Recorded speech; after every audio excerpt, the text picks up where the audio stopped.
আজকে নতুন একটি রেসিপি বানাচ্ছি। এখানে দেখতেছো চাল নিয়েছি, সিদ্ধ চাল, ভালো করে ধুয়ে জল ঝরিয়ে রেখে দিয়েছিলাম। এখন ঝরঝরা হয়ে গেছে দেখো। এখন আমি এটাকে ভাজা বানাবো। এখানে লবণ দিয়ে দিয়েছি গরম করতে, লবণটা গরম হয়ে গেছে। এখন আমি অল্প অল্প করে চাল এই লবণের মধ্যে দিয়ে দেবো। এই যে এটুক চাল আমি আগে দিয়ে দিচ্ছি।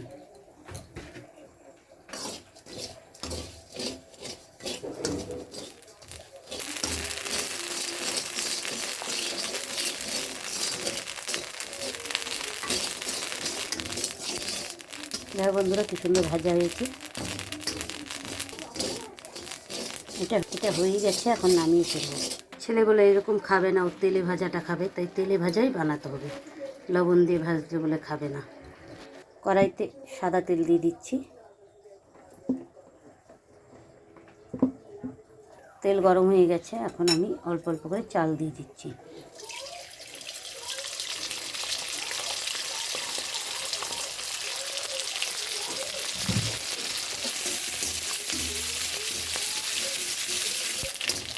দেখো বন্ধুরা কি সুন্দর ভাজা হয়ে গেছে, এখন নামিয়ে ফেলবো। দেখো বন্ধুরা চাল ভাজাটা হয়ে গেছে। আমি লবণে ভাজতে চেয়েছি, ছেলে এসে অফ ক্যামেরা এসে বলছে আমি ওইভাবে করলে আমি খাবো না, এভাবে তেলে যদি করো তাহলে খাবো। ও তেলেটা বেশ ভালোবাসে। তা কেমন হয়েছে? যদি ভিডিওটি ভালো লাগে অবশ্যই লাইক, কমেন্ট, শেয়ার, সাবস্ক্রাইবার করবেন।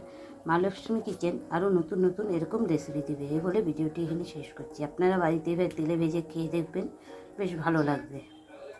নমস্কার বন্ধুরা।